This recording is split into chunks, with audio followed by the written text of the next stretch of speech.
Hey, c'est tout le monde, c'est Francis Stark et bienvenue sur ma chaîne là où passionné rime avec qualité. Je viens tout juste de déballer le colis que mon partenaire Jump Ichiban m'a envoyé. On va aujourd'hui, comme vous l'avez vu dans la miniature, se déballer le lot A de l'Ichiban Kuji. J'ai oublié le nom. Fantastique aventure avec cette petite Bulma et ce petit Goku sur une moto. On se fait ça ensemble, c'est parti!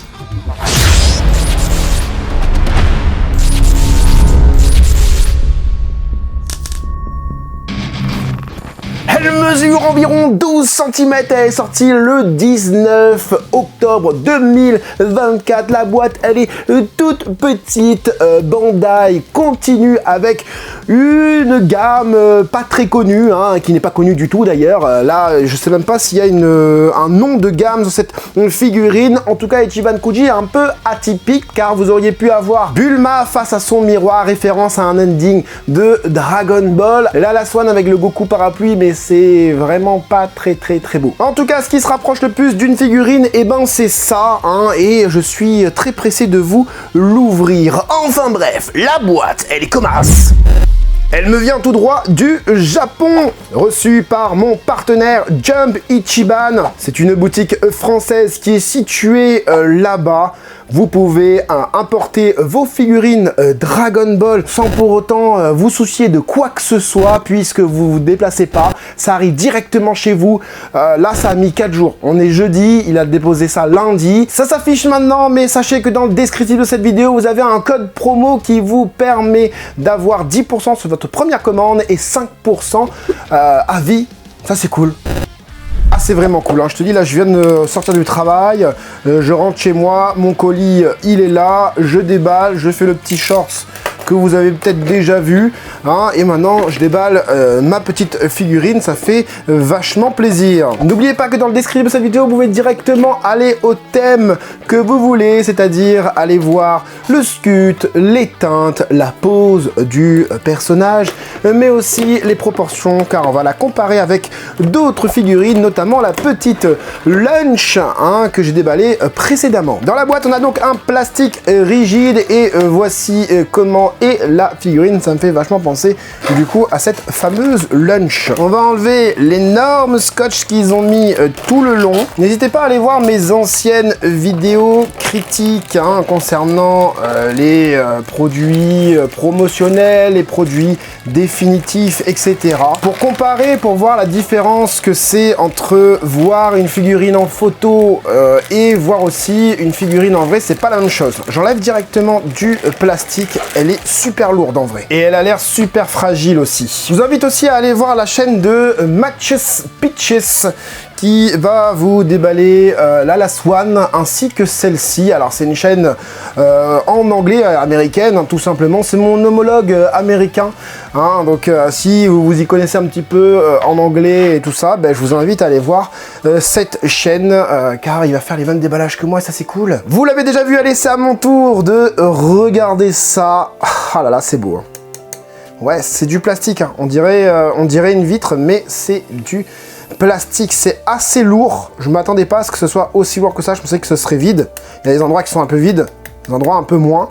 Mais voilà, donc il s'agit du coup d'une pose déjà vue dans une précédente figurine Mega House. On a l'impression que Bandai se fait la concurrence à Bandai, tout simplement, puisque c'était une Destacroyal McCoy, je crois. Je ne suis pas un fin connaisseur sur ces anciennes figurines-là, puisque ça fait pas très longtemps non plus que je fais du déballage vidéo depuis 2019, je crois, que je collectionne, 2018 environ.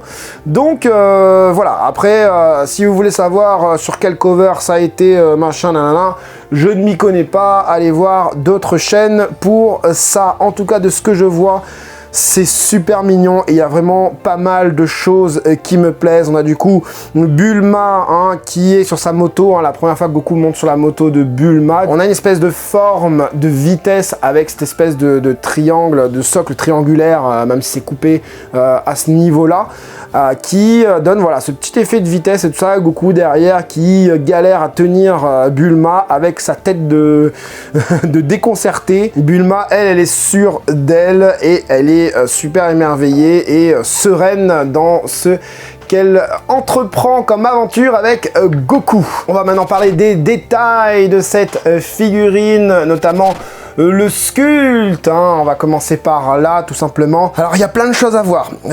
Des dernières figurines qui sont sorties, hein, avec la moto de Lunch qui est là-bas, que je vais vous récupérer juste après, on a eu un petit défaut de fabrication. Si on nous l'avait pas dit, on n'aurait pas dit que c'était un défaut de fabrication, tu vois. C'est juste parce qu'il y a des Japonais qui se sont dit, ah tiens, ma roue elle est pas orientée pareil que sur l'image promotionnelle. Mais si vous regardez bien, il y a d'autres défauts, enfin d'autres choses qui diffèrent par rapport aux images promotionnelles, et ça arrive souvent du côté de Bandai, hein, donc ne vous inquiétez pas, voilà, un défaut c'est pas vraiment un défaut, la roue serait tordue complètement, là ce serait un défaut de fabrication, ok, ou je sais pas, l'œil renversé, ou la main gauche sur la main droite, ok, mais bon, celui de Lunch ça va. Ici je vois pas réellement de défaut de fabrication, d'accord, par contre au niveau du sculpte c'est pas mal du tout. On va commencer par ce socle qui normalement est censé te donner un effet de vitesse. Est-ce que on l'a? Oui, allez, on va dire oui.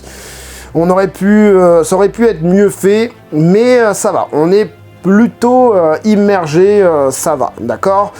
Au niveau de la moto en elle-même, du coup, bah, je vous montre ça, hein, voilà.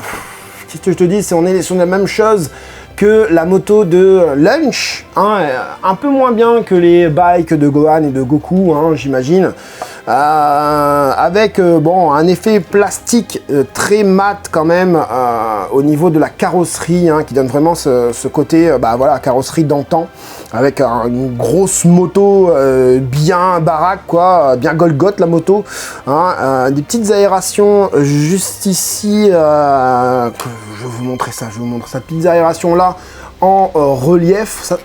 ah bon, on l'entend, hein, punaise, ok, pareil sur la roue arrière, encore plus, voilà, avec les espèces de trucs qui viennent tenir la roue, un petit côté plastique au niveau de pot d'échappement, bien qu'on ait un côté chromé, hein, d'accord. Ensuite, du coup, on a les deux espèces de vérins, là, je sais pas ce qui tient le guidon, qui raccroche le guidon à la roue, hein. Je suis pas un mécano, alors je m'y connais pas trop. Les pneus, on a cette sensation de strie qui donne l'impression d'avoir une vitesse, enfin que la roue est en mouvement, en tout cas avec de la vitesse. Donc c'est pas mal. À l'arrière, ça donne ça aussi, donc c'est le même système. Là, je reproche un petit peu au niveau de tout ce qui est phare et tout ça, où le clignotant est légèrement en relief, très légèrement. Pareil ici, le feu de stop, hein, voilà. Et je sais pas, je suis pas immergé non plus au niveau de ces lights. À l'avant, bah, c'est pareil au niveau des feux de clignotant, et le phare, je sais pas si vous allez le voir, le phare, parce qu'il y a tellement de lumière dessus, très légèrement en relief, contrairement à celle de Lunch où on avait vraiment cette sensation de vitre ici, et que ça aurait pu éclairer. Là, on n'a pas du tout cette sensation de vitre. Ça, c'est un peu dommage. Ensuite, on a ce qui sert de repose-pieds qui sont, ouais, plutôt bien faits. Oula! Qu'est-ce que c'est que ça? J'ai perdu un morceau.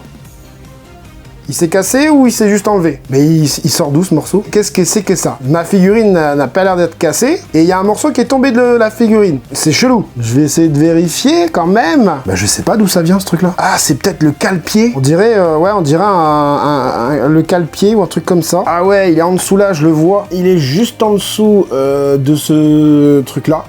De cette... c'est quoi, c'est une pédale, ouais. Juste ici là, la pédale d'embrayage, j'imagine. Donc c'était juste en dessous. Maintenant pour la remettre, ça risque d'être un petit peu compliqué. Elle est pas cassée de ce que je vois, mais regardez, tu vois, on a un peu de peinture qui est partie, donc voilà, c'est juste en dessous ici. Mais alors pour la remettre, ça va être compliqué. Bon, j'ai réussi à la remettre, heureusement, hein, voilà, comme vous pouvez le voir, elle risque de retomber parce que je pense il faut mettre un petit point de colle. C'est un petit cale-pied du coup qui devait être assez fragile. Je l'ai remis sans point de colle. Ça n'a pas l'air de retomber, donc voilà, on verra. Je vais essayer de pas trop manipuler la figurine de ce côté-là. Allez, du coup, ouais, c'est ce que je disais, on finit sur la moto avec les fameux cale-pieds, du coup, pour chacun des personnages qui sont bien faits. Voilà, de ce côté-là aussi, c'est pareil. Franchement, la mécanique Au niveau du chromé, c'est vraiment très bien fait. Là, vous voyez du coup bien le cale-pied. Ensuite, concernant le personnage de Bulma en elle-même, voilà, on a un pied vachement arqué, hein, pour donner encore une fois cette sensation de vitesse, j'imagine. La modélisation de la chaussure n'est pas non plus oufissime, hyper détaillée, mais ça reste correct. Par contre, la petite robe, elle, est plutôt détaillée avec pas mal de plis. On sent même qu'on a la forme de la main de Goku qui tire un peu sur justement sa combinaison, hein, je sais pas comment on appelle ça, une espèce de combinaison avec pas mal de pliures ici et là. Donc ça, c'est pas mal du tout. Son petit... c'est quoi, c'est un châle? Non, c'est un t-shirt... je sais pas si c'est une écharpe ou quoi, en tout cas.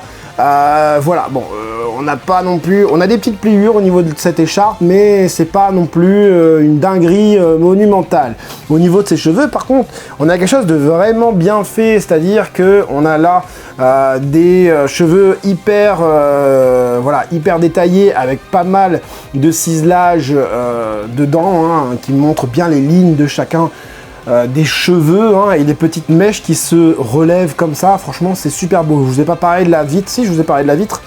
Hyper transparent, hein, avec justement une espèce de stickers du coup. Derrière, c'est sale la vitre, c'est marrant. Soit c'est sale, ou soit il y a la buée dedans. Comme une vraie vitre, quoi. Donc ça va. J'ai pas fini aussi sur la moto, le guidon, tout ça, c'est pas grave. On va finir sur Bulma. La petite pochette qu'elle a juste ici est cool aussi. Voilà, attention Frandy, où est-ce que tu mets tes doigts? Tu vas refaire tomber le truc. Et on a son pistolet avec le, voilà, son carquois qui est texturé aussi. Donc voilà, ça fait plaisir. Les gants, par contre, les gants super bien faits. Ah non, c'est pas les gants, c'est le gant. Elle a qu'un seul gant. Ici, j'ai un petit pet de peinture sur cette main-là. Vous allez voir juste après. En tout cas, le gant est super bien fait. On a vraiment cette immersion grâce au sculpte. Que le gant est en cuir, hein, voilà. Je sais pas si vous allez le voir d'en dessous avec les lumières, je sais pas si vous verrez très bien. En tout cas, je vous assure que c'est super bien fait. La main ici avec justement, voilà, vous le voyez, le petit pet de peinture. La main en elle-même, elle est bien faite. Je regarde parce que c'est tout fin. Tout fin. La main, il n'y a pas d'ongles dessus sur la main. En tout cas, la main reste quand même bien faite. Les doigts et tout, les phalanges, etc. La montre est pas très bien faite. Je voulais finir sur l'avant de la moto avec le tableau de bord, hein, si on peut appeler ça un tableau de bord, qui fait très années 80. 80, peut-être fin 80 en tout cas, avec un écran... voilà, digne des plus grands films de science-fiction d'avant. En tout cas, le guidon en lui-même, ça reste encore une fois bien fait. Tu vois, c'est vraiment pas mal. C'est vraiment pas mal du tout. Une très bonne réalisation, en tout cas, de la moto. Le visage de Bulma, malheureusement, vous allez voir le visage, donc soit de profil ou soit de face. Voilà, alors je vais pencher un petit peu, ouais, vous allez voir toutes les lumières. Ah là, c'est un peu bizarre. En tout cas, regardez les plans de fin, vous allez bien voir la figurine sous tous ses angles. Voilà, là on a vraiment un regard de Bulma, je reconnais Bulma, on a vraiment les yeux qui vont bien, la petite bouche fine et tout. Franchement cool, dommage qu'on peut pas enlever ça. Pour vous montrer, d'accord. Juste, les rétroviseurs sont pas géniaux du tout. Ils ont mis une espèce de papier chromé là, c'est pas beau, hein. Pas très beau. Le Goku est magnifique. Magnifique, de mes deux personnages sur cette moto, c'est le Goku que je préfère, puisque, regardez, bon, j'ai encore une fois des petits pets de peinture en dessous des pieds, je sais pas si vous allez voir, mais en tout cas, les semelles d'en dessous sont texturées. Voilà, très léger, un peu comme les phares. Là, il relève le pied un peu plus haut, comme s'il va tomber vers sa gauche. La queue, bien faite aussi. Alors, c'est tout fin, donc du coup, il ne faut pas espérer des détails au niveau des poils sur cette queue. Mais ça va, ça fait largement le café. La cordelette qui tient le Nyoibo, par contre, voilà, c'est très immersif, je trouve. Avec, voilà, vraiment, t'as l'impression d'avoir deux cordes en une corde. Le petit nez aussi qui va bien. Le petit Nyoibo aussi qui est sympathique à voir, franchement, cool. Les petits trucs de poignet, là, les bandes au poignet, pas génial. Par contre, la tenue de Goku, elle est bien faite aussi. Au niveau des plis, etc. Franchement, c'est une dinguerie.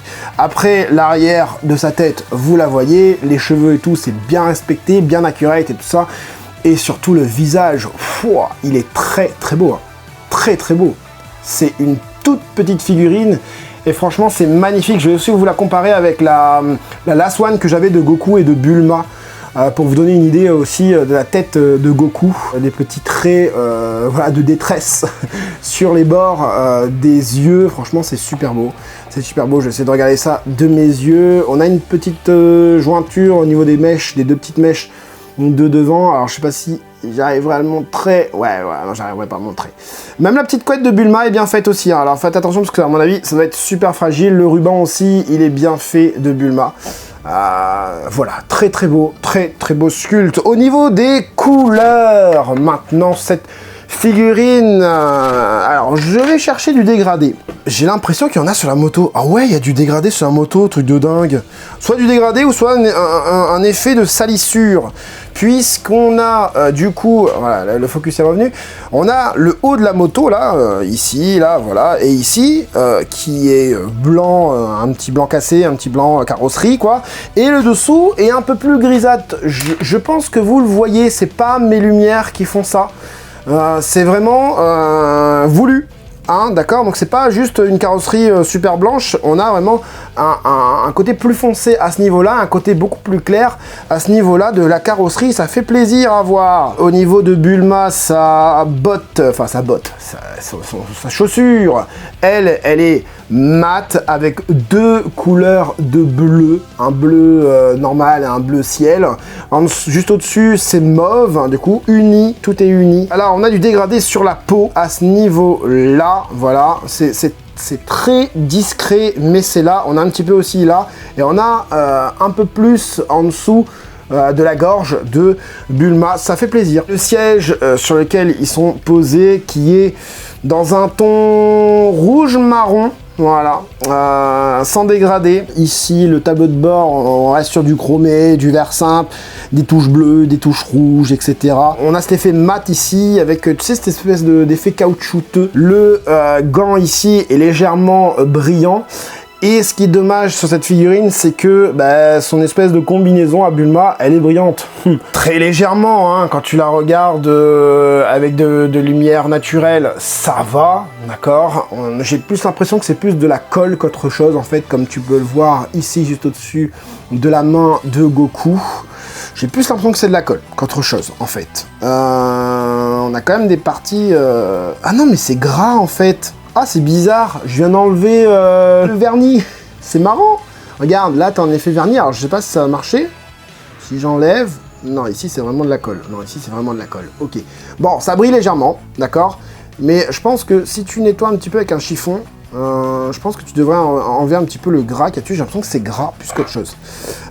Sur Goku, je sais pas. Non, sur Goku, non.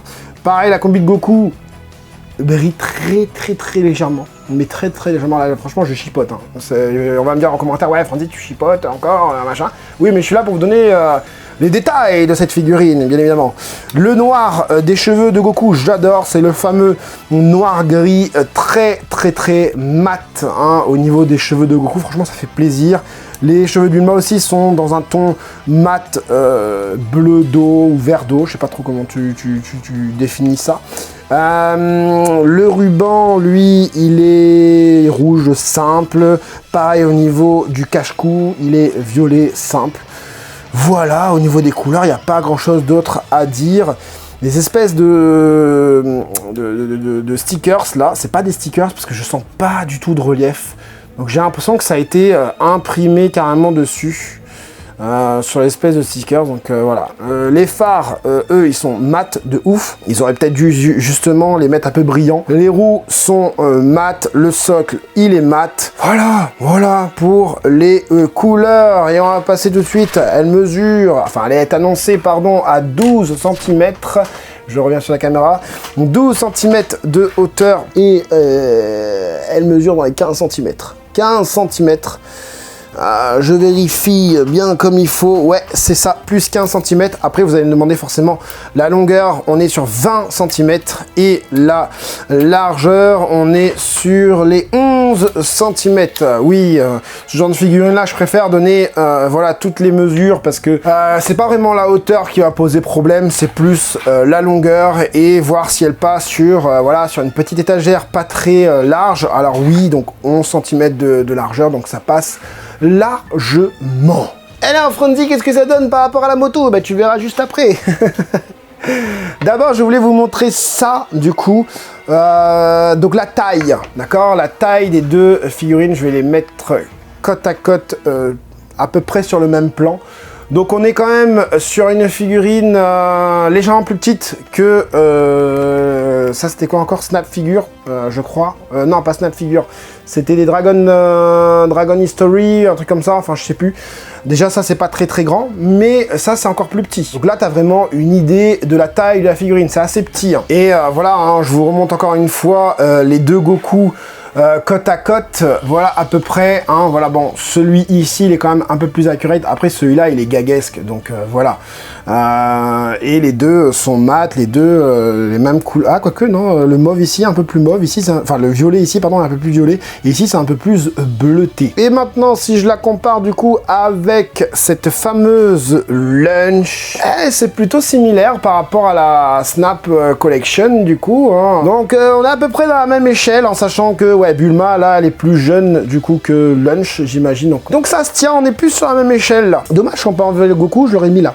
Deux figurines en une modélisation plutôt sympathique, avec une représentation des deux personnages dans un esprit assez gaguesque. Goku, Bulma sur la moto, je valide totalement, puisqu'on a, voilà, encore une fois, du mecha, hein, un tournant que prend Bandai, qui teste des choses et qui font plaisir. On a quelques dégradés ici et là, un tout petit peu. On a une belle modélisation au niveau de la moto, des personnages très fidèles par rapport à ce qu'on connaît du manga ou de l'anime. Voilà, ils n'ont pas lésiné sur les moyens. On est sur une belle petite représentation. En plus, la moto, elle est légèrement de biais, hein. Je vous l'ai pas montré, mais elle est très légèrement de biais, là je pense que vous la voyez. En tout cas, allez vous faire plaisir si vous voulez cette figurine et que mon unboxing vous a convaincu. Déjà tu mets le gros like avant de partir et puis tu fonces dans le descriptif de cette vidéo, tu copies-colles le code promo et tu te fais plaisir sur la boutique Jump Ichiban, que je remercie encore une fois au passage de me permettre de pouvoir vous montrer ça, parce que comme je vous ai dit, je ne suis pas hyper fan de Dragon Ball. Je veux dire, peut-être que j'aurais rien acheté dans cette Ichiban Kuji, j'aurais plus préféré acheter des Price par exemple qui vont arriver très bientôt sur la chaîne et voilà, ça fait plaisir, encore une fois, merci à Jump Ichiban. Il y a ça aussi, j'ai hâte d'ouvrir et il y a ça aussi, j'ai hâte d'ouvrir. Ah oui, au fait, n'oubliez pas, hein, il y a le guide, hein, pour les fans de Sparking Zero, il y a le guide, hein, je vais vous faire un petit déballage de ça. Je crois qu'aussi j'ai un truc spécial DLC dedans, je crois aussi, enfin je sais plus, voilà, je verrai bien. J'espère en tout cas que cette petite vidéo unboxing vous aura plu et vous aura aidé, vous les collectionneurs, à faire votre choix. C'était Franzi Stark, à la prochaine.